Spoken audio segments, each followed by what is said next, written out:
दोस्तों, सल्तनत उस्मानिया की गिनती इतिहास की सबसे ज्यादा ताकतवर, सबसे ज्यादा लंबे वक्त तक कायम रहने वाली सल्तनतों में की जाती है। इस सल्तनत में वक्त के साथ साथ बहुत ज्यादा ताकतवर और नेक सुल्तानों ने जन्म लिया था और इन्हीं नेक और ताकतवर सुल्तानों ने अपनी होशियारी, अपने दिमाग के बलबूते पर न सिर्फ सल्तनत उस्मानिया नामी सल्तनत को ताकतवर बनाया, बल्कि इन्होंने इस सल्तनत को इतना ज्यादा वसी, इतना ज्यादा बड़ा कर दिया था कि कई 100 सालों तक ये सल्तनत पूरी दुनिया में सुपर पावर भी रही थी। लेकिन दोस्तों, हर सल्तनत की तरह इस सल्तनत में भी वक्त वक्त पर कभी कमजोर, कभी बेवकूफ, इवन कभी कभी तो इस सल्तनत में भी अय्याश सुल्तानों ने भी जन्म ले लिया था। और इन्हीं बेवकूफ, कमजोर, कमजर्फ और अय्याश सुल्तानों की वजह से ही दोस्तों न सिर्फ धीरे धीरे सल्तनत उस्मानिया बर्बादी की कगार पर बढ़ना शुरू हो चुकी थी, बल्कि एक वक्त तो दोस्तों ऐसा भी आ गया था जब सल्तनत उस्मानिया इस तरीके से हमारी इस दुनिया से, पूरी दुनिया से खत्म हो गई थी कि मानो इस नाम की कोई सल्तनत हमारी इस दुनिया में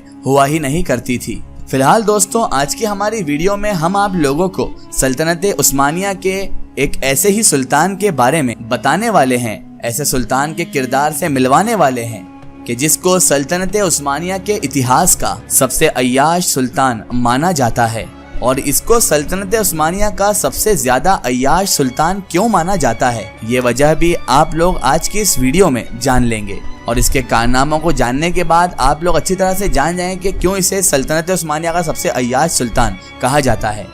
दरअसल दोस्तों, उस्मानिया सल्तनत के सबसे अय्याश सुल्तान कोई और नहीं बल्कि इब्राहिम फर्स्ट थे, जिनके बारे में आपने दोस्तों इब्राहिम अव्वल के नाम से भी सुना होगा। जी हाँ दोस्तों, इब्राहिम अव्वल ही इस सल्तनत के सबसे अय्याश सुल्तान थे। और दोस्तों, सुल्तान इब्राहिम अव्वल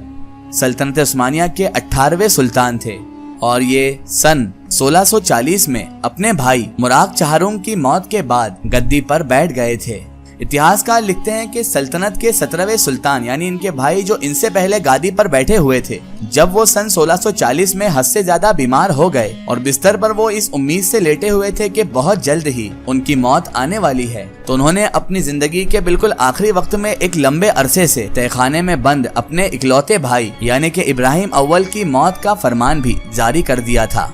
उनको ये महसूस होता था क्योंकि इब्राहिम जैसे पागल और अजीबोगरीब इंसान के हाथों में सल्तनत की गद्दी जाने से बेहतर ये है कि हमारी उस्मानियों की नस्ल यहीं पर अब खत्म हो जाए। लेकिन दोस्तों, सुल्तान मुराद चहारुंग की ये जो ख्वाहिश थी, उनकी अपनी माँ कि जिनका नाम कुसुम सुल्तान था, उनकी वजह से ही पूरी ना हो सकी। याद रहे दोस्तों, ये कुसुम सुल्तान उस दौर में सल्तनत उस्मानिया की सबसे ज्यादा ताकतवर औरत हुआ करती थी। बल्कि ये समझ लीजिए दोस्तों कि इनकी राय के बगैर उस वक्त का सल्तनत का सुल्तान भी कोई भी फैसला नहीं लिया करता था। फिलहाल दोस्तों, बहुत सारे लोगों के ना चाहते हुए भी सन 1640 ईस्वी में इब्राहिम अव्वल सल्तनत की गद्दी पर बैठ ही गया। सुल्तान इब्राहिम के जिसकी दिमागी हालत पहले से ही बहुत ज्यादा खराब मानी जाती थी, एक लंबे वक्त तक ये कैद खाने में रहने की वजह से इनकी दिमागी हालत और भी ज्यादा खराब हो चुकी थी। इतना ही नहीं दोस्तों कि जबकि इब्राहिम को एक लंबे वक्त के बाद कैद खाने से आजादी मिली थी, बल्कि साथ ही साथ इस पे सोने पे सुहागा ये हुआ कि उसे सल्तनत की गद्दी पर भी बिठा दिया गया, तो उसके साथ इतना अच्छा व्यवहार उसे भी हजम ना हुआ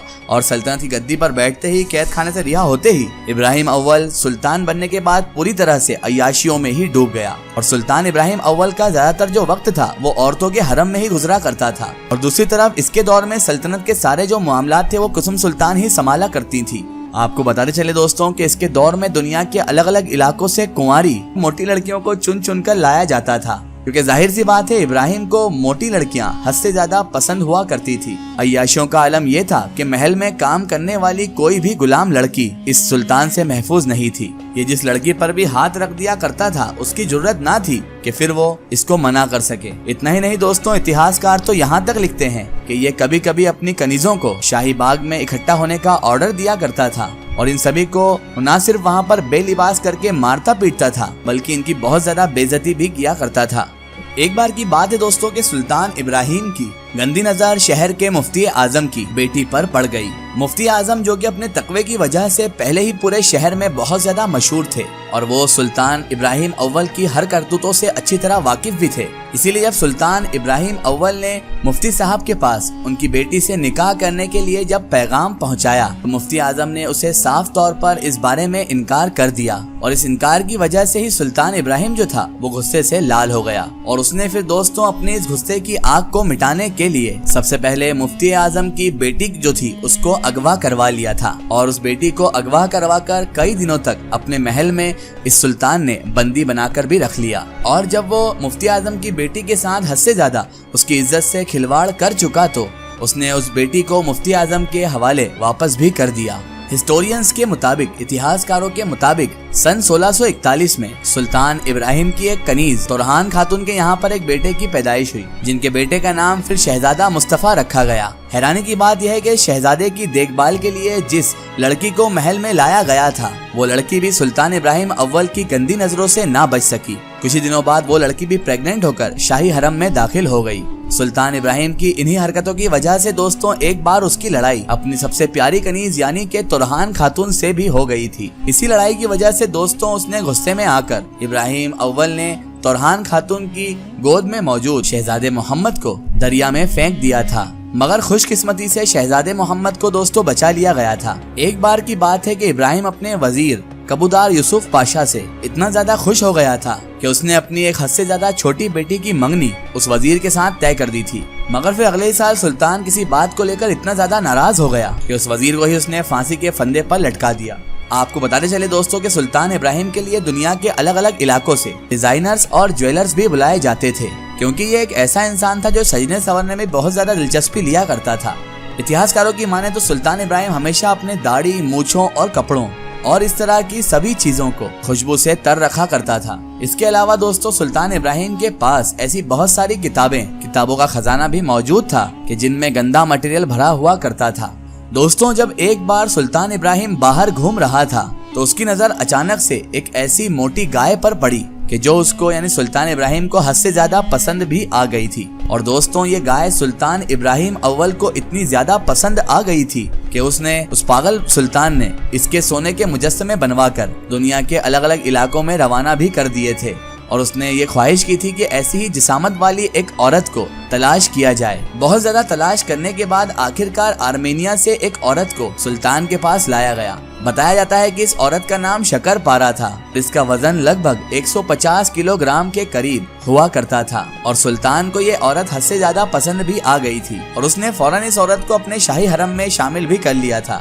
एक बार इसी शकरपारा नाम की कनीज ने दोस्तों सुल्तान इब्राहिम को ये खबर दी थी कि हमारे शाही हरम में मौजूद एक कनीज का रिश्ता बाहर के किसी गैर आदमी के साथ चल रहा है। और ये खबर सुनते ही दोस्तों सुल्तान इब्राहिम गुस्से से लाल हो गया। मगर जाहिर सी बात है कि अभी शकरपारा भी उस कनीज के नाम से और उसकी डिटेल से बाखबर नहीं थी। इसीलिए अब सुल्तान इब्राहिम जल्द से जल्द उस कनीज को ढूंढने की कोशिशें करने लगा। मगर बदकिस्मती से जिन दिनों सुल्तान इब्राहिम इस मामले की वजह से हद से ज्यादा गुस्से में लाल था, उन्हीं दिनों में ही एक दिन शहजादे मोहम्मद ने अपने बाप के साथ किसी तरह कोई मजाक कर डाला। गुस्से में आकर सुल्तान इब्राहिम ने अपने ही बेटे के चेहरे पर चाकू से ऐसा खतरनाक वार किया कि जिसका निशान उस शहजादे की पूरी जिंदगी उसके चेहरे पर मौजूद रहा, यानी मौत तक शहजादे मोहम्मद के चेहरे पर उसका निशान बाकी रहा था। दूसरी तरफ जो सुल्तान इब्राहिम उस कनीज को ढूंढने में कामयाब ना हो सका तो गुस्से में आकर सुल्तान इब्राहिम ने ये फरमान जारी कर दिया कि शाही हरम में मौजूद सभी 280 कनीजों को पानी में डुबोकर मार दिया जाए, सिवाय शकरपारा और तुरहान खातून के।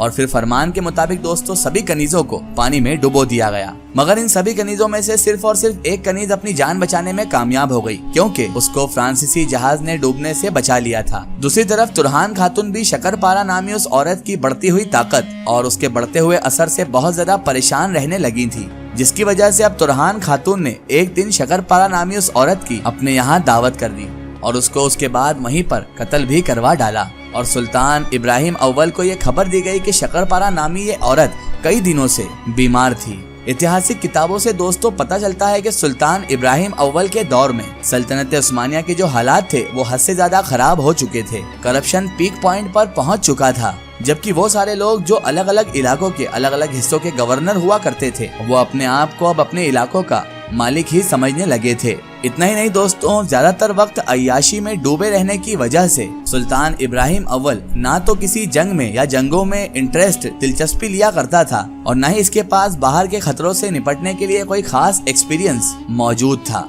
आखिरकार दोस्तों, जब हालात हद से ज्यादा खराब हो गए तो सन 1648 में जेनिसरीज फौज ने, जो कि सल्तनत उस्मानिया की सबसे ताकतवर फौज हुआ करती थी, उसने सुल्तान इब्राहिम अव्वल के खिलाफ बगावत कर दी। क्योंकि जाहिर सी बात है, इसके अय्याशी के चलते उन लोगों को भी तनख्वाह वक्त पर नहीं मिल पा रही थी। दूसरी तरफ शहर के जो मुफ्ती आजम थे, जिनके ऊपर पहले ही सुल्तान का बुरी तरह से जुल्म सितम हो चुका था, उन्होंने भी अब सुल्तान इब्राहिम अव्वल के खिलाफ फतवा जारी कर दिया था, जिसकी वजह से दोस्तों अब ये जो बगावत थी वो और ज्यादा बढ़ गई। सबसे पहले जेनिसरीज ने सुल्तान इब्राहिम अव्वल के वजीर आजम को कत्ल करके उसको बीच सड़क पर लटका दिया और फिर उसके बाद दोस्त सुल्तान इब्राहिम को गद्दी से हटाकर एक बार फिर से इसे कैद खाने में डाल दिया और उसके बाद इसके कम उम्र के बेटे को सल्तनत उस्मानिया की गद्दी पर, पूरी सल्तनत की गद्दी पर बैठा दिया गया। सुल्तान इब्राहिम अव्वल दोस्तों कैद खाने में बंद हो जाने के बाद दहाड़े मार मार कर, चीख चीख कर, चिल्ला चिल्ला कर रोया करता था और इसके चीखने की आवाजें उस वक्त पूरे शहर में गूंजा करती थी, मगर कोई भी इसकी पूछताछ के लिए भी नहीं आया करता था। दूसरी तरफ कुछ दिनों के बाद जेनिसरीज ने कैद खाने में दाखिल होकर इसको हमेशा हमेशा के लिए खत्म भी कर दिया। फिलहाल दोस्तों, आज की हमारी वीडियो में बस इतना ही। अगर ये वीडियो आपको पसंद आई है तो इसे ज्यादा से ज्यादा शेयर कीजिए और इसे अपने फ्रेंड सर्कल, अपने रिश्तेदारों तक जरूर पहुंचाएं। इसी तरह की इन्फॉर्मेटिव और हिस्टोरिकल वीडियो के लिए हमारे चैनल को सब्सक्राइब कीजिए और पास में दिए गए घंटी के आइकन को जरूर दबाएं ताकि हमारी आने वाली हर नई वीडियो की नोटिफिकेशन आप तक पहुंचती रहे।